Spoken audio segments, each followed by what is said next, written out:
Hey, what's up? This is Ken Suchi, and you're watching Richard Metal Fan. Hey, what's up, guys? New episode of Richard Mel Fan Interviews calling from Zoom, and I have the absolute honor and a privilege to speak with the legendary Ken Susi. Used to play for Unearth, As I Lay Dying, and now new lead guitarist for All That Remains. So, how are you doing today, As Ken? of this morning, yeah. And yeah, it's great to be able to have you here. I've been wanting to get you on for a while now, and now it's finally happening. Yeah. Yeah, I'm excited, man. Thanks for reaching out. Anytime, anytime. So, kind of the format of the show is I want to talk about like your musical history and sort of do a speed run of your discography, but take me back to young Ken Susi. So, growing up in Massachusetts, what were the first bands that got you into metal and what made you want to start playing guitar? Well, like everybody plays metal around here. Like the a lot of the bands in the early to mid 90s were really, really good around this area. So there's a combination of like real like live touring bands, and then there's like the local bands that got me into music. But ultimately, like Iron Maiden was probably one of my biggest influences. Clearly wearing a shirt. Um, yeah, Iron Maiden, My Hey, all-time favorite you band. like yeah, me too. Like Kiss and Iron Maiden and sorry, Iron Maiden, Kiss, like all the big ones, Motley Crue, like Def Leppard, like anything that is like awesome. I basically listen to, but biggest influencers are definitely like Maiden. Then there's a lot of great bands around here that like were going on at that time too, like Sam Black Church, Mighty Mighty Bosstones, and like all those kind of cool Boston bands and Yeah. and then like as I grew a little bit older in my like high school years, like there was obviously like bands like Converge and Overcast and Daltonic and Die My Will and like all these like Blood's Been Shed and Hatebreed and all the All at War and all the New York City hardcore bands like Sick of It All and Madball and all that stuff. So like I listened to like just about everything, but those are like my major influences, like definitely like Crowbar and Pantera and like I liked all the same stuff everybody else liked, but I definitely have a very East Coast approach to all my my listening, because I'm from here and I was a kid here growing up, Cool. And I was like doing my research. I believe one of your first bands, I guess, prior to Unearth was point oh 0.04. Like I'm digging deep. Like nobody ever talks about this. Yeah.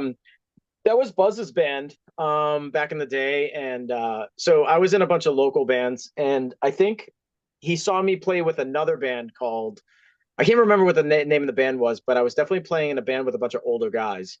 And he saw me, and I was like, I was wearing like I was playing a Universe, and I was like flipping it around and like playing the back of the guitar and stuff. And Buzz thought I was pretty funny and stuff. And I ended up seeing Point Oh Four and at some like Battle of the Bands or something, and I was like floored by them. They sounded like Obituary meets Entombed meets like I don't know. There's some metal in there too, like metalcore in there. Oh But wow. anyway, I really liked them, and I remember saying to my friend who I was at the place with, I just said like, oh, this is a band I could see myself in. And not too long after that, Buzz contacted me and asked if I wanted to be in Point Oh Four. So that band was already kind of going before I joined, but I was honored at the time to play for them. I actually like really, really liked what they were doing. And obviously there's a reason for it. I mean, Buzz and I had a 20-year career together. We really saw eye to eye on a lot of different things, and Point oh 0.04 really just didn't work out. And I asked Buzz if he wanted to start another band, and and that's when Unearth was formed.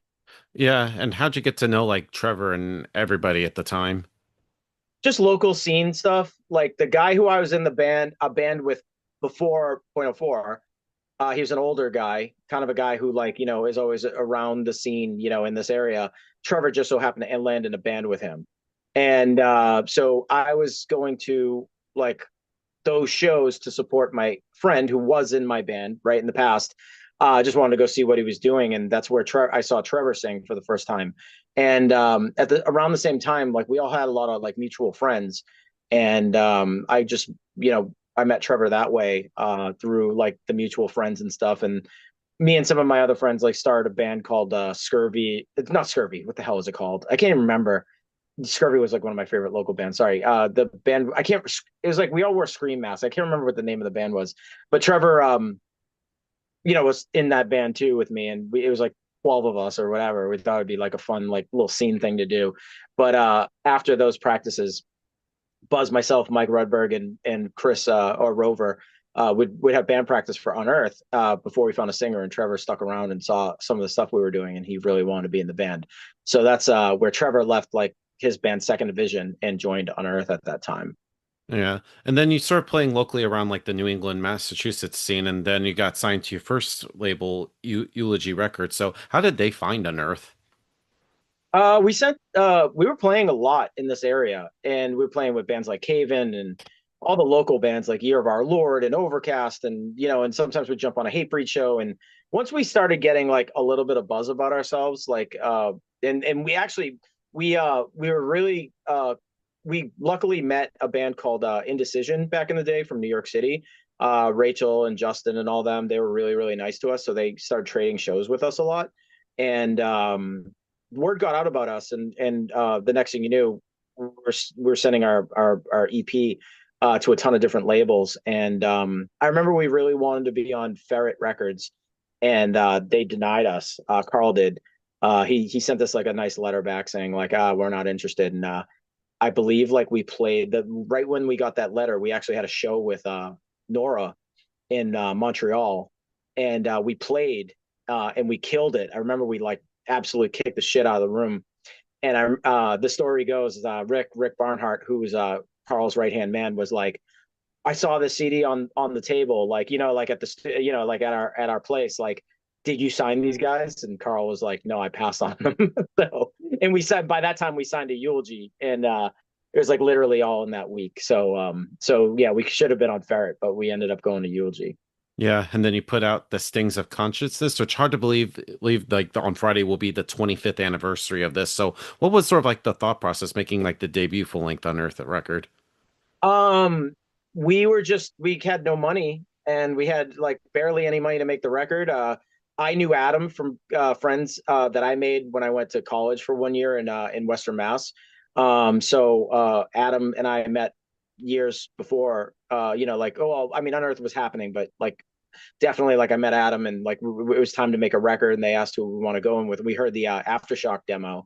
That Adam was in a band called Aftershock before Killswitch, and that was awesome. And Adam was like, yeah, I'll definitely do your record. So we did like 10 songs in like 2 days or whatever, and we were just running around trying to track as fast as we could. But ultimately, like the thought process behind the Stings of Conscience was we were focused on like we were definitely a metallic hardcore band.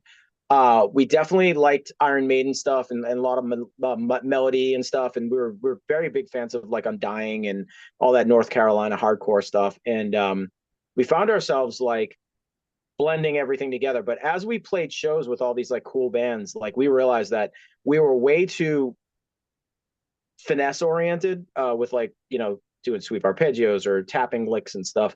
And we remembered that like Hatebreed, and when we played a lot of shows with like Hatebreed and All at War, we needed to like make sure we were heavy as well. And we implemented a lot of cool syncopated breakdowns and stuff like that. And that was the focus, is just get a release out there that made sense, that like put us on the map.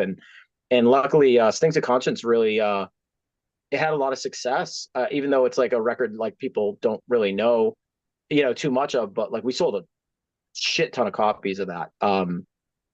We were doing very well from like 2000 to 2002 or whatever it was, or three, before the Oncoming Storm came out. Yeah. And what was sort of like the touring like? Did you start touring outside of like Massachusetts and the New England or was it still like locally around that area? We found ourselves already doing like we considered ourselves very lucky because everything was within in a like 4 or 5 hour drive for us. So we could go to Montreal, we could go to Maine, we could go to New Hampshire, we could go to Connecticut, we could go to Philly, we could go to Jersey, we could go to Rhode Island, we could play Boston proper, we could play Western Mass. You know what I mean? Like we had all these awesome places to play. And that like small little area in which you can play was like the heart of the East Coast. Florida, North Carolina, all that stuff. They were all great scenes and stuff like that.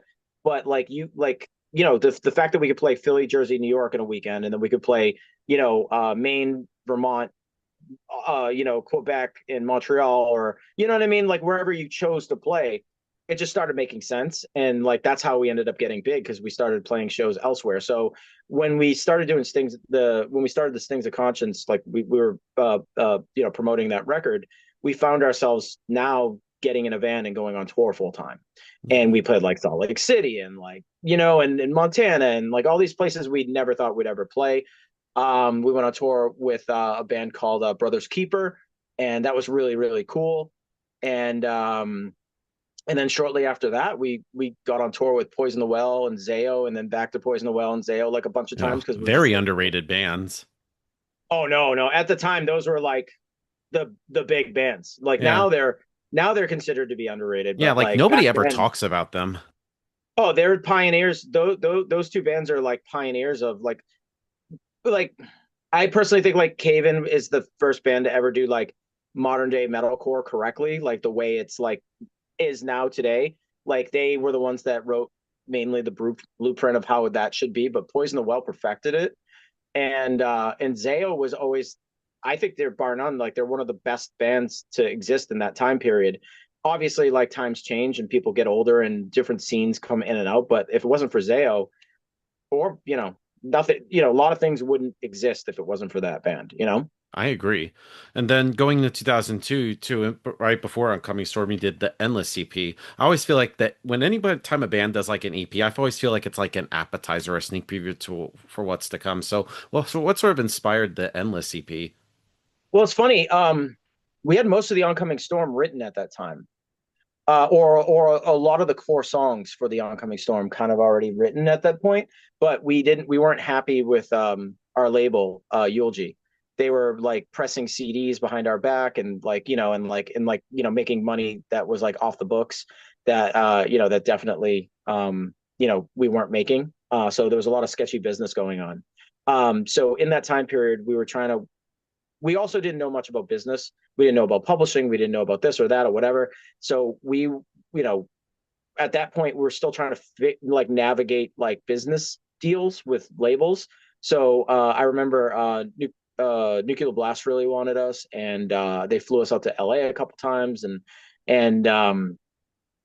Victory wanted us, and a bunch of labels wanted us. But like basically from 2002 2000 late 2001 to like late 2002 3 or whatever, we found ourselves in a position where we were like getting courted by a lot of people, but we didn't know what to do with that information. I went to business school, so like I understood conceptually a lot of the stuff, but I didn't know legally how most of it went. And when we met Sick of, believe it or not, when we met and toured in Europe with Sick of It All, Craig and Lou and those guys sat us down and gave us like a business talk about like what all that stuff meant and like what we should want to keep and what we don't want to keep. And so in the meantime, we didn't want to be irrelevant. So we had like the song Endless that was sitting around that was like it was a song that we like wrote like right after Stings of Conscience. And we put it together and we were floored by it, and we were like, this is freaking awesome. So we decided to tease that out. And obviously we also did a split album, 7-inch with Undying, which was our favorite band at the time and still is one of my favorite bands of all time. So we had a lot of cool stuff happening, and that's when Roadrunner and all these other labels were coming in. We almost signed a Roadrunner, and then something happened. I won't get too far into that, but the deal ended up getting squashed. And at that point, Metal Blade stepped in, and we really liked the idea of Metal Blade. And Brian Slagle and Mike Faley and all the whole camp over there was just so great to us. So we were really happy. Tracy runs. Tracy was there too, and like the whole Metal Blade thing just made so much sense to us. Yeah. And kind of before we talk about the oncoming storm, I want to talk about some of the other bands you had from like the early 2000s, like Burn Your Wishes, Robbie Roat Steamer, and the Sweatpants Boners. Those are some fucking crazy names. So tell me about those. I'm always curious about those. Like those are hell of some band names. Oh, thanks. Burn Your Wishes was a project that like when Unearth was doing around the Endless time period, I was just really into acoustic music and rock and like some more emotional kind of music.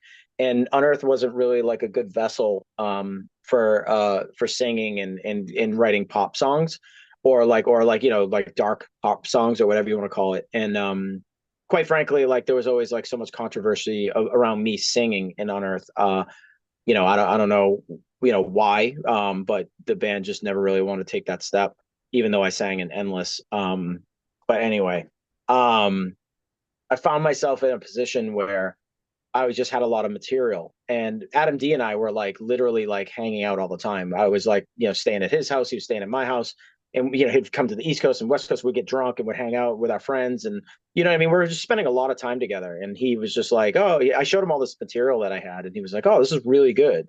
He's like, would you mind like if I recorded it and we just made it? And I was like, yeah, that'd be awesome. So we did like a small EP together, just as like a friendly thing to do, which I appreciated. And the Sweatpant Boners was something that Robbie Roadsteamer and the Sweatpant Boners was basically something that I was doing in high school with my buddy. He's a stand up comedian, and he's actually currently like doing very well on social media. He's like he's actually like a political icon, right now. He's just going out there and killing it. But anyway, at the time, he and I were writing all these songs, and when we were kids, and I played on like the varsity hockey team and soccer team and stuff, and we had a lot of friends and stuff. They would love to listen to songs called like Pee Wee Your Father and Save Your Virginity Till We Come to Your Town, or like Banana Corn. We had all these songs like they were just funny songs about like all those guys in the slammer, they like the slam of the banana, like all these lyrics that were like really funny. We'd never swear. We never really swear in the songs, but we would always sing like funny stuff like Pee Wee Your Father, Pee Wee Your Father, like we just thought like it was hilarious. And the second, like, we actually auditioned for Adam D's brother who owned a label in his living room, and Robbie like grabbed his like television remote and was like, all right. And like Toby, Adam's brother, was sitting on his couch, and Adam was there, and I had an acoustic guitar, and all he did was just grab the remote control and was like screaming Pee Wee your father in his face, like while we played the songs. And he was like, he's like, I have to sign this right now. So, we did very well. Like Sweatpant Boners was actually getting really big in 2003, 2004, when Unearth was like the Oncoming Storm was happening. And like, if anybody knows Boston, like they were selling out the Paradise, they were selling out clubs. They're doing really freaking well. And like, unfortunately, I also was doing well with Unearth, so I had to like tell Robbie like, I'll stay on as a writer, but I can't like tour, and I can't like stay home and like do all these shows. And but he was very, very successful, and those bands did really well. I mean, we were doing again 600, 700, sometimes 1,200 cap rooms sold out with the Sweatpant Boners. Nice. And then going into the Oncoming Storm, a masterpiece. My favorite Unearth album. Like, did you feel like you guys were onto something making this? Me, that's my favorite record too of all of our records. It was one of those things that like it was a culmination of all the hard work and all the effort that we put in, and it just like stirred itself up to the point where like we had all the songs, we crowd tested them, we jammed them so much that like by the time we made the record, we were very confident in what we were putting out. It was like we played these songs like Bloodlust of the Human Condition, or like This Lying World, or like we had all these songs that we Yeah. played at like places, and we crowd tested them and we would tinker with them, like, you know what I mean, like at the jam room, to the point where we were like prepared as fuck to get into the album, to the studio with Yes. Adam and do that record. So we knew what we were making. Believe it or not, there was a huge like argument between me and I think it was Trevor at the time, or the guys, that they didn't want Endless on the record because we put out the EP. And I remember the argument was, oh well, dude, everybody knows, everybody like one of those sweeping conversation like comments like, everybody knows that song. We just put it out. Everybody knows it's one of it's one of our most popular songs. And I'm like, yeah, but we're about to sign. We're about to put out a major release, and no, what you think is everybody is not everybody. Everybody is like the new audience that we're going to gather. So let's re-record it. And I think we all ended up like agreeing that that was like the right thing to do, and we buried it in the album. Like it was like Yeah. track 7. You It know what I'm was saying? 8. Yeah, 7 or 8 or whatever. And that was the compromise. Like, oh, okay, we'll put it on, but we'll like let's put it on later in the record. Yeah. And but that ended up being a single, and everyone's Yeah. like, you got to do that. And we released the first track. The fuck is that song The called? Great What's the first song? Dividers. Dividers first, Yeah, yeah. every song on here feels like it could be a single. Great Dividers, Black Hearts Now Rain, Zombie Autopilot. Like this whole album is perfect, 10 out of 10. Thank you. I personally believe it too, and I feel that way too. And you know what's really funny is that there's something magical about that record, because even the songs that I think are like the weaker songs on the album, when you listen to the record and you experience the whole record, you get from like the first track all the way to the end, and you even the what I consider the bad songs, like not what a bad song, but like as a member of the band, I can tell you like we songs that we perceived as filler songs, those ones still are very pleasant. You know, you can like they're pleasant to listen to. Like Failure, the song Failure, it's a cool song. It had like a sweep arpeggio or something in the front of it, but the song really didn't have much meat and potatoes to it. And I think there's a later, I can't remember the name of the other song, like later in the tracks, but there's like cool moments in every song to like where it keeps your attention. And I feel like collectively it was like the greatest like effort we put together ever as a band. Yeah. Um, and that's the thing that like I'm very proud of is like that time period that like Yeah. being Like there with Adam and doing the thing the way we did it was like really really special at the time. yeah, I don't know what's going on between like 2004 2005. That was some really great year for that music, like Oncoming Storm, End of Heartache, War them by Shadows Fall. I feel like 2004 was like a perfect year for, I guess, the not to pigeonhole like metalcore scene that you guys were like associated with.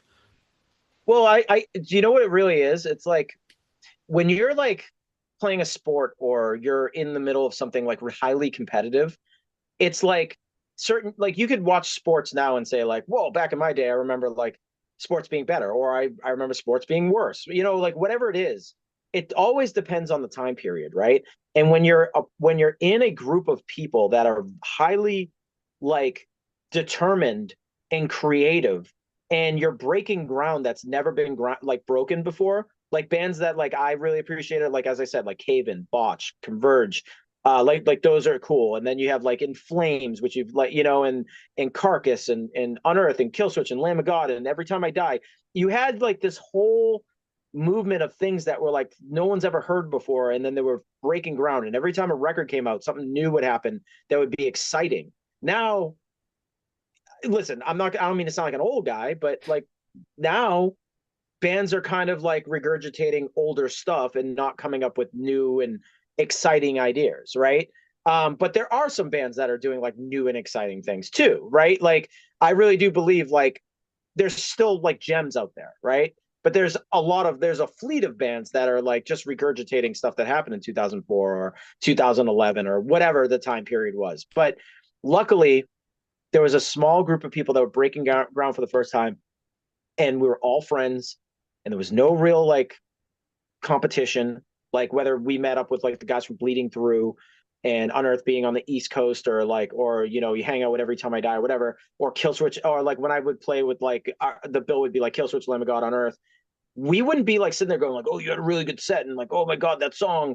Like we would literally just enjoy. We'd like couldn't wait to like not play to like go hang out with our friends, you know. So it was like one of those things. It was just a fun time in music.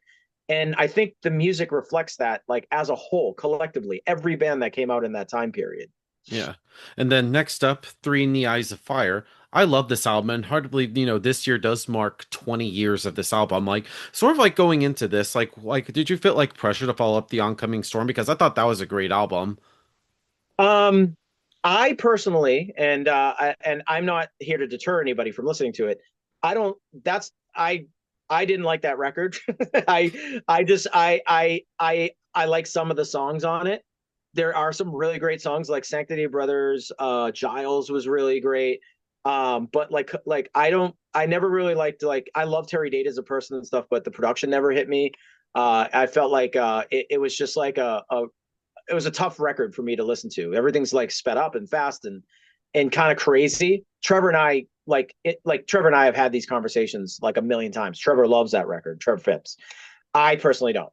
I felt like also too like we had, you know, we were touring so much with the Oncoming Storm that as you remember, I was saying like we taste tested everything. We tried every riff out in front of audiences and stuff like that. And we got to a point where we were so big as a band, we sold hundreds of thousands of records that like now we can't crowd test anything because like we're a big band and someone will put it on the internet and then someone will know or someone will rip off the song that we just played. You know what I mean? Like, you know, if it got put on YouTube or something like that at the time, you know, before we even released it. So we were very like kind of in the dark. And you know, Adam wasn't our producer, which I really wanted to do that record with Adam, but he was tied up with stuff. And I just felt like everyone who in the band felt like they knew better than the next guy because we had some success. And we had a drummer that didn't want to play to a click. We had a producer that wanted Trevor to sing on an SM57 versus like a nice expensive mic. We had like, you know, we spent a pile of money in a wicked beautiful studio, and we put in the effort. But like me, I personally like the Oncoming Storm better. I like the way that those songs are crafted. I like the speed and the tempo and like the vibe and the dynamics of it. That record, everyone was on board to be a thrash band, and I contributed, but I was also kind of a little shooken up by like the approach that everyone wanted to take. So I just went with it, and I was hoping that it was going to be a major success, and it did pretty well. Some people love that record. You know, I personally think it's okay. I Yeah. like Things of Constance a lot better than that. You know, what I mean, even though the songwriting on that is kind of wacky and bizarre at times. Yeah. Then we get to the March. Probably like my second or favorite Unearth album. Did you feel like you wanted to like redeem yourself with this album? Yeah, that was like where you know, Mike, we had some issues internally with Mike, both on both ways, and we amicably split. Mike's a great guy, and he decided to do other things, and we decided to part ways with him at that point, and we got a new drummer. We decided to do everything back the way we kind of did with the Oncoming Storm.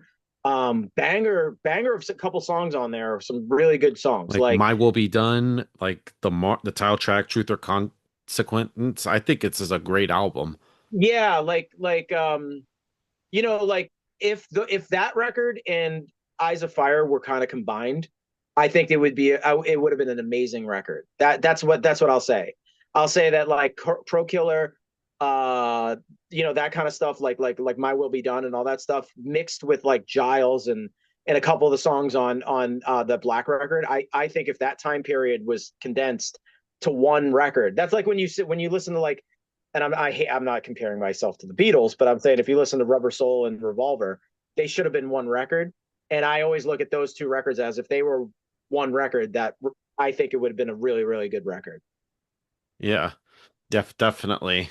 And then we get to probably I put the second favorite Unearth album, Darkness in the Light. I love this album. I feel like it's probably the best you've done since the Oncoming Storm. So tell me about this. This was like one of my favorite albums, like right before I started my last year of high school.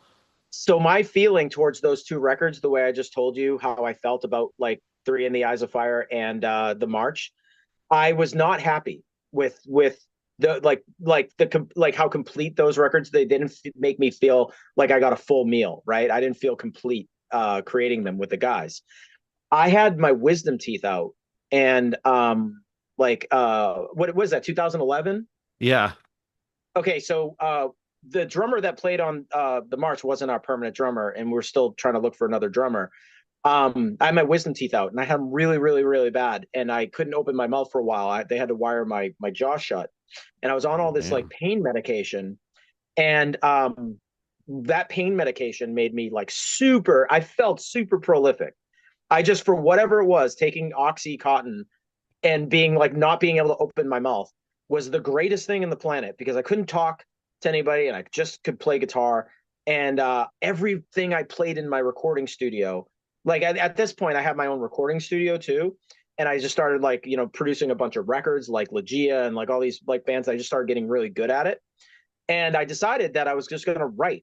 And I literally wrote that like almost the whole record um, in 3 months, 3 months or so, and Watch It Burn and like in like all the songs that are on that album, like I was so proud of, and I was like, I want this to be the record that we should have wrote after the Oncoming Storm.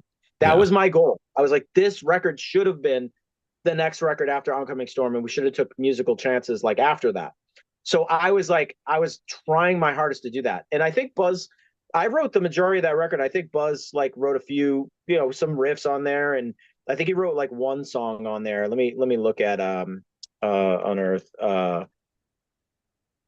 He wrote, I know he definitely wrote, I remember liking the song he wrote on there. It Yeah. was a song called, here we go.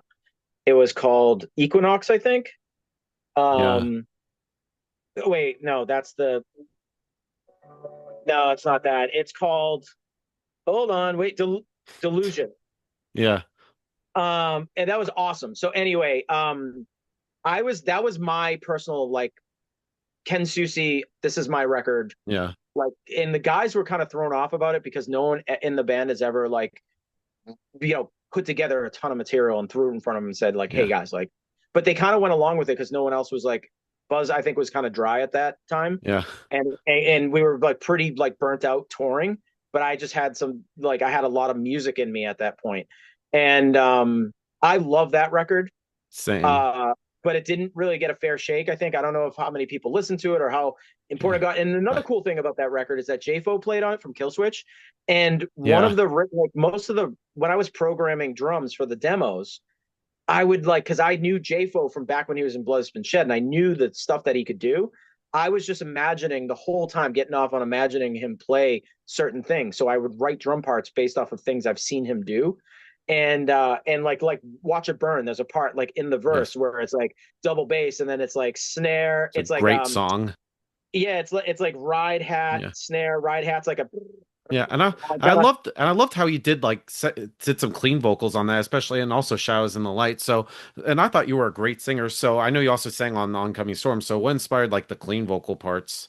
I just had more control because I was writing a lot of the stuff. And if you listen to that record, I don't know if it was well perceived or not, but the only time I ever like sang on that record was my voice was Watch It Burn. The other times I tried to introduce singing into the band, if you listen to it, Trevor's screaming at the same exact time that I'm singing. So, it was one of those compromises that I put together, but there's a couple songs that I thought should have had like clean choruses, but Trevor wanted to sing at the same time. Whatever it is, either way, I like it. This was a record that I consider like one of my personal achievements, and like having the guys support, including Buzz. Like Buzz was very supportive of me being prolific at that time and also contributed immensely. I'm not going to say like I wrote every single note, like Buzz helped for sure, but a lot of the songs were like the foundation of like what I had going on in my brain at that point.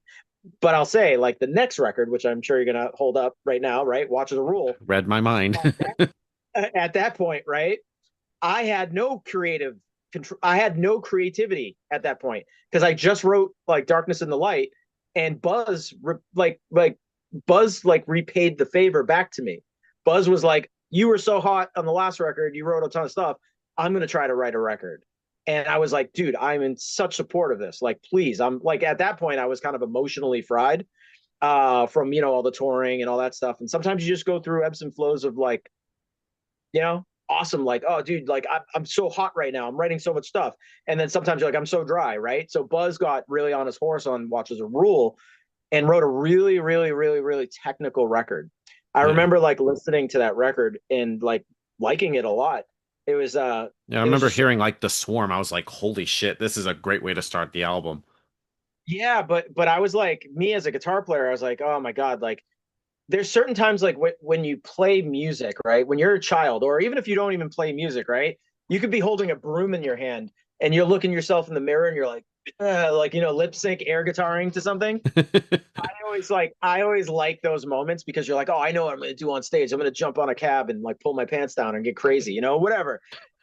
With that particular record, Buzz was like, it was so technical that I was like, Buzz, like I don't know if I can have fun playing this. You know what I mean? Like it's so heady and so like tech. And he's like, yeah, yeah, no, like I liked it for what it was at the time because I was like, why not? We haven't done a record like this. So I was in full support of that. And I helped, but like mainly like that was like cutting and pasting riffs together and finding like, all the inspiration that they wanted for that particular record. And yeah, I was in support of that. But it definitely like at the end of that album cycle, I will tell you, we played some of those songs and like there was that like Buzz and I looked at each other a few times and we're like, I miss having fun on stage, you know? Yeah. And then your last record with Unearth, Extinctions, thought this was a great album. Like, tell me about this.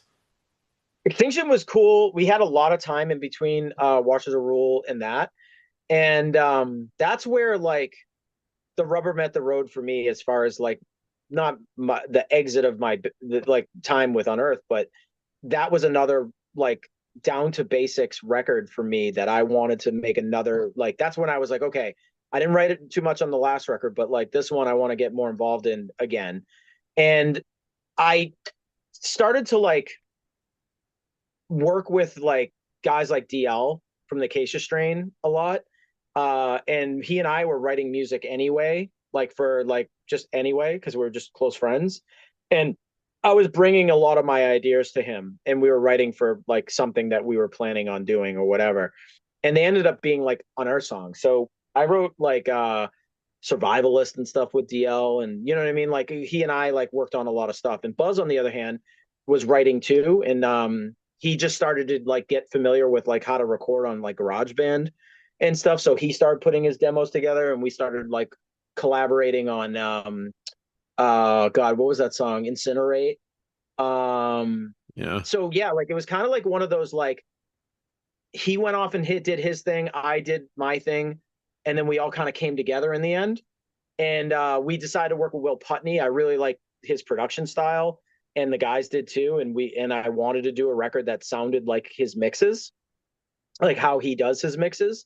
So it was kind of like a perfect storm. Plus, we needed a record because we got offered Warp Tour that Yeah. I summer. remember seeing you that year. And in my opinion, it was like a good like step forward to like, hey, we're like our career has been up and down, and we were once this like giant band, and then like we're trying to like do our thing. Um, that was the record that was like, okay, we need an album for that tour. To be honest with you, like after Darkness in the Light, or even before Darkness in the Light, I wanted the Unearth to stop. I wanted like us to break up. I just really felt like passionate about like we were so big as a band, and all these like musical genres, like it felt like every other band like was like copying what we did and getting bigger than us. And then there was like deathcore that came in, where like all these great bands like Suicide Silence and Job for a Cowboy and all that stuff, like all these amazing records were coming out at the time, and like that was really hot, right? And we were doing tours that were like the All Stars tours with bands like I See Stars, and like in Attila and stuff. And it was starting to get really weird for us because we're like a little bit older, and it was a real weird point in our career. So I was like, I really wanted to break up and then come back around the time that we put out Extinctions. Yeah. And the guys wanted to forge on and keep going. Yeah. And I personally thought that it was a mistake. And like when we put that record out, it did pretty well, and we had a lot of cool tours and stuff. I was really proud of it, and I think the guys were too. I think we did Warp Tour, and I think the big tours on that album cycle we did we went out in 2019 with As I Lay Dying, Fit Which for a he King, would eventually join. and yeah, Chelsea Grin. Well, the funny thing is As I Lay Dying was having problems back then with Nick Hippa because they were doing their reunion tour, and Nick, when I say having problems, like that band Yeah. now, I know they were having a ton of internal problems. Yeah. Which has been And said they a asked, thousand times. right, so they asked me on that tour if, like, because we were at the end of our album cycle or towards the end of our album cycle, and I was just like, and they were like, can you, like, we love you, like, right, like Phil came to me, he's like, I would love to play guitar with you someday, like, would you like want to fill in for Nick if Nick left the band? And I said, yeah, call me. Like, I'd love to play with you guys. Like I've known them for so long, and I was just like, I love Jordan, I love Josh. Like I was thinking about the optics of how great that would be to be a fill-in. So in 2019, I started learning the songs before like anything crazy happened, before the mass exodus happened in that band. And at that point, Unearth was doing some tours, with Prong and like some other bands and stuff, and we were in Europe during COVID, like right when like we were in Milan basically when the outbreak with COVID happened there. And I was trying not to go on that tour because with Fishman and my contacts, like I knew there was a pandemic happening, and everyone thought I was crazy. So anyway, pandemic happened. Really made a lot of things for my personal career with the band to like I looked at like what was happening with Unearth and my feelings and some things that were happening. I think every band had some weirdness happen during COVID, and like what happened for me during COVID with the guys was just kind of like too much for me, including with like all the history that we had and stuff. And then we started realizing like creatively, like we're all I was just really kind of the guy who turned into the guy in the band that was like I started saying no to things and everybody else wanted to do things. And I was like that like I don't think that that's great for our career. I don't think this is a good move. I don't like that kind of stuff. And then when that happened, I was just like guys, I'm going to walk away. This is the band that I started, before Trevor was in the band or anybody, like Buzz and I were doing this, like, but I'm walking away from this because it's gotten to the point now where I love you guys and I don't want to see us not be friends. So, or I don't want to be miserable, you know what I mean? Like, or like feel like we're doing the wrong thing. And I just want you guys to succeed. And I want this band to succeed. But unfortunately, I was looking in the mirror and I said, you guys have to do it without me because I can't do it the way you want me to do it. I can't physically like do this anymore. Like certain van tours or like going to Europe and like the way they tour or musically how they do things or business wise, Yeah. the everything was weighing on me at that point, and that's where I was like, I can't do this. Love you guys, and we remained friends. We're all really cool. We still hang out and talk or whatever, like I don't have any problems with them, and I know back and forth it's the same. Yeah. But then I got a call from Phil during the pandemic after I left Unearth saying like, hey dude, like, are you still want to fill in for us? You know what I mean? Like Yeah. I know you're learning stuff, and because Nick actually left at that point, Yeah. and that's when I agreed. I was like, yeah, dude, I know like 5 or 6 songs, like you know what I mean. What do you want to do? And that's when it turned into like more. I said like I don't have a band anymore. So he was like, oh, great, oh, you know what I mean. That's when that kind of happened. Yeah. Yeah, but I still thought like the song Burden from the last As I Lay Dying album was a great song. And I thought that you did a guitar solo in that. Like what sort of like inspired that solo? I like so I didn't have much carte blanche in that band as far as writing. Um, to be honest with you, they didn't like they were inviting me to come in and write at one point, but ultimately Tim and Phil are very closed off when it comes to writing, and like it became that way, and rightfully so. They've like they wrote their records without me for years. They don't need Ken Susi to jump in and write, right? So I was respectful of that. But it came down to a point where I did write on Burden and I did write on The Cave We Fear the Most or whatever cave we come from or whatever the fuck the name of that song is. Um, and those two singles that which no one thought were singles were the ones I just so happened to write on. And so I was basically writing with the guys, and those two songs were the ones that came out. So other than that, I was kind of closed off from everything. I realized it wasn't a good avenue for me to like they weren't getting the best version of me. Let's say Yeah. that, right? You ask Ken Susi to be in your band, I can contribute, but like if you don't want me to contribute, I'm also really good at like putting my hands up and staying back and say, hey, if you got this, that's totally cool. It's not my band. Yeah. So and to be honest with you, I was very skeptical about Tim and his history and stuff, but like Yeah. he and I had like I've known him for years, and I thought it was going to be a good thing. I thought he was like fully like you know his life was in order and Yeah. everything And was I going to be thought that great. way too. And now I'm kind of like, man, I regret that. Well, now I know, and now I know what's up. You know what I Yeah. mean? And that's why me and all the guys like we all took Yeah. off, Best and decision you've made. I don't blame you. I mean, I well would have on left As I Lay Dying too. well yeah well there's a lot that people don't even know, and all I'm going to say is me, Phil, Ryan, and Nick did the right thing. And whatever people say or whatever career they have, whatever that's their business. Tim can do whatever the heck he wants, or As I Lay Dying can do whatever they want. But I'm wholeheartedly think that I, things happened. I was never fooled by it. I walked into As I Lay Dying with my eyes wide open, and I left knowing once I saw something that was like a problem, I walked, and the Yeah. rest of the guys walked. And then now that leads into the big news of just today is now you're the new guitarist for All That Remains. So how did that come to be? Um, I called Mike Martin not too long ago, just to say what's up. I can't remember why. Like, I just randomly call my friends. Like Slow and like from past Unearth, he was the bass player in Unearth, and like all those guys. They live in Western Mass. They're so close. So Mike and I like have in the past like gone to like Bruins games and Red Sox games, and sometimes we just meet up for chicken, or if Adam comes in town, right? Because he lives at on the West Coast now. Yeah. We'll meet up and we'll have food or something. So it's always good to see Mike. Oh, I remember. I went to go see Lamb of God and Killswitch, and I bumped into Mike at the show, and we made plans to like hang out. So I called him, and he was just kind of like, "Hey, dude, like, you know, I have a, I'm like going, I have a baby coming or whatever." Do you think you could fill in for me?